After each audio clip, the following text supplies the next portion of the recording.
आजकल कंपनियों के बीच में बिल्कुल होड़ सी मची हुई है कि देखते हैं सबसे तेज सबसे फास्ट चार्जिंग कौन प्रोवाइड कर सकता है। बट फास्ट चार्जिंग आपके फोन के लिए कितनी खराब है इसे जानकर आपके बिल्कुल होश उड़ जाने वाले हैं। तो बिना इन्हीं स्किपिंग पूरा एंड तक देखिएगा इस वीडियो को। तो without any further delay let's get started.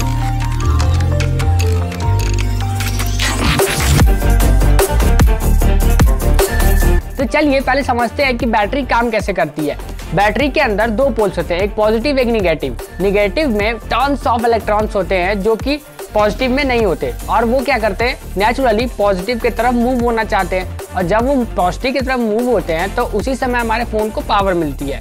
और जब उनकी पूरी साइकिल कंप्लीट हो जाती है, मतलब जितने इलेक्ट्रॉन्स है सारे के सारे पॉजिटिव में पास हो जाते हैं, उस समय हमारी बैटरी डेड हो जाती है। फिर यहाँ पर आती है चार्जिंग। बेसिकली चार्जर्स क्या करते हैं, चार्जर्स से हम जो इलेक्ट्रिसिटी निकलती है उसके मदद से जो इलेक्ट्रॉन्स पॉजिटिव पोल्स में मूव कर गए हैं उसे हम नेगेटिव पोल में दोबारा से पुल करते हैं। और इससे हमें फास्ट चार्जर्स क्या करते हैं, इस प्रोसेस को बहुत ही ज़्यादा फास्ट बना देते हैं। और यहीं पर शुरू होती है सबसे पहली दिक्कत। और जो सबसे पहला प्रॉब्लम है उसका नाम है लेस बैटरी कैपेसिटी। अब इसमें क्या होता है, जैसे बैटरी में दो पोल्स होते हैं, एक पॉजिटिव एक निगेटिव, तो उसके बीच में उन चार्ज को सेपरेट करने के लिए बीच में एक सेपरेटर लगा होता है कि जैसे कि जब हम चार्ज को फ्लो करें या बैटरी जो चार्ज जैसे पॉजिटिव में मूव कर रहा है या नेगेटिव में वापस पुल हो रहा है तो वो एक डायरेक्ट तरीके से पास ना करे, इसके लिए बीच में सेपरेटर लगाया जाता है। और हम जब स्पीड को तेज कर देते हैं एक फास्ट चार्जर से तो उस समय हमें सेपरेटर को और ज़्यादा मोटा बनाना पड़ता है, बिकॉज वरना वो सीधा सीधा पास करने लगेंगे और हमें तो सर्किट के थ्रू चाहिए वरना हमारे फ़ोन में पावर नहीं आएगी। तो इस वजह से हमें उस सेपरेटर को बहुत ही ज़्यादा मोटा करना पड़ता है और उस वजह से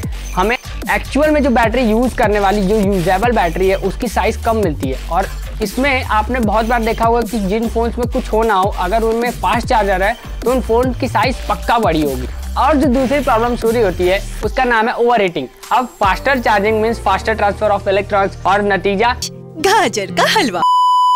हीट। और हीट किसी भी तरह से आपके बैटरी के लिए अच्छी बात नहीं है, क्योंकि हीट क्या करती है आपके बैटरी का जो फिजिकल स्ट्रक्चर है उसको दिन प्रतिदिन थोड़ा खराब करती जाती है। उससे क्या होता है कि जो बैटरी की ओरिजिनल जो कैपेसिटी है चार्ज को होल्ड करने की वो बहुत ही ज़्यादा कम हो जाती है। जैसे कि अप्रॉक्स अनुमान लगाया गया है कि अगर आपकी बैटरी 30 डिग्री सेल्सियस में रहती है साल भर तो उसकी 20% जो कैपेबिलिटी है चार्ज को होल्ड करने की वो लूज हो जाएगी। एंड अगर आप 40% तक चले जाते हैं तो फिर 40% खत्म। और इस वजह से वायरलेस चार्जर तो इतने बुरे साबित होंगे कि मैं क्या ही बोलूँ। मतलब वायरलेस चार्जर जैसे अगर आपको वायर्ड 30 वाट का चार्जर मिले और वायरलेस 30 वाट का चार्जर मिले तो आप वायर्ड के साथ ही जाइएगा, बिकॉज 30 वाट जो वायरलेस वाला है वो इलेक्ट्रोमैग्नेटिक फील्ड बनाने के लिए अलग से एक्स्ट्रा पावर का यूज करता है। उससे क्या होता है बैटरी को हीट मिलती है और हीट तो आप समझ ही चुके हैं कि कितना ज़्यादा खतरनाक है। और बहुत से वायरलेस चार्जर्स ऐसे हैं जो अपना आपको प्रमोट करते हैं कि आप इससे अपने फ़ोन को 100% तक चार्ज करिए फुल टू फुल, लेकिन ये बहुत गलत बात है। मतलब आप ये समझिए जब भी हमारी बैटरी पूरी 100% तक चार्ज हो जाती है या फिर एकदम डेड हो जाती है 0% पे, तो उस समय क्या होता है सारे इलेक्ट्रॉन्स एक पोल में शिफ्ट हो जाते हैं। अगर फुल चार्ज है तो नेगेटिव पोल में शिफ्ट हो जाएंगे और अगर डेड हो गई तो पॉजिटिव पोल में शिफ्ट हो जाएंगे। उस समय वो टाइम हमारे बैटरी के लिए बिल्कुल अनबैलेंस्ड टाइम होता है, बिकॉज आप ही सोचिए एक ही तरफ ज़्यादा बोझ हो जाता है बैटरी को और उस समय बैटरी के खराब होने के सबसे ज़्यादा चांसेस होते हैं। और सबसे बेस्ट एंड बैलेंस्ड परसेंटेज जो है हमारे बैटरी के लिए वो होती है 50%। जैसे कि आप ये समझ सकते हैं कि आधे इलेक्ट्रॉन नेगेटिव में रहेंगे आधे इलेक्ट्रॉन पॉजिटिव में रहेंगे, तो वो बिल्कुल बैलेंस में रहेगा।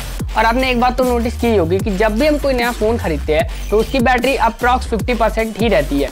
उससे क्या होता है कि जैसे उन्हें पता रहना है कि अभी भाई स्टोर में ये फ़ोन पता नहीं कितने दिन तक खड़ा रहेगा, तो उसमें क्या होगा बैटरी जितनी बैलेंस में रहेगी तो उसके डिग्रेड होने के चांसेस उतने ही कम रहेंगे। और इन सारी बातों को कोई समझता है तो मुझे लगता है सिर्फ एक कंपनी, वो है एप्पल। क्योंकि आप खुद देखिए जैसे कि वो जितने भी सर्विसेज प्रोवाइड करती है अपने सॉफ्टवेयर के द्वारा जिससे वो बहुत तगड़ा रेवेन्यू कमाती है और जिससे हम यूजर्स को भी बहुत ज़्यादा कंफर्ट मिलता है। और उससे क्या होता है मतलब कि अब उन्हें और आप ज़्यादा से ज़्यादा long and Lester time use कर सके, इसलिए वो अपने बैटरीज पे तो बहुत ही ध्यान देते हैं। वो अपने ओल्डर स्मार्टफोन जैसे जो ओल्डर आईफोन्स के मॉडल हैं उन्हें स्लो कर देते हैं कि वो आपके आईफोन्स को बैटरी पर ज़्यादा प्रभाव ना पड़े। और इसी वजह से अभी तक जो एप्पल ने 65 वाट जैसी चार्जिंग टेक्नोलॉजीज को इंट्रोड्यूस नहीं किया है। पर आप मुझे कमेंट करके तो जरूर बताइए कि आप कितने वाट का चार्जर यूज़ करते हैं और हमें इन चार्जर्स को और भी ज़्यादा अपग्रेड करना चाहिए या तो फिर इसे लिमिट में रख के अपने फ़ोन या बैटरी की हेल्थ को मेंटेन रखना चाहिए। एंड जाने से पहले सब्सक्राइब जरूर कर लीजिएगा, बिकॉज ऐसे ही वीडियोस आपको हर मंडे एंड थर्सडे देखने को मिलने वाली हैं। एंड इंस्टाग्राम पे तो जरूर फॉलो करिए, बिकॉज जितने भी लेटेस्ट अपडेट्स होते हैं वो इंस्टाग्राम पे ही निकल कर आते हैं। तो फिर मिलते हैं थर्सडे को। Thanks for watching.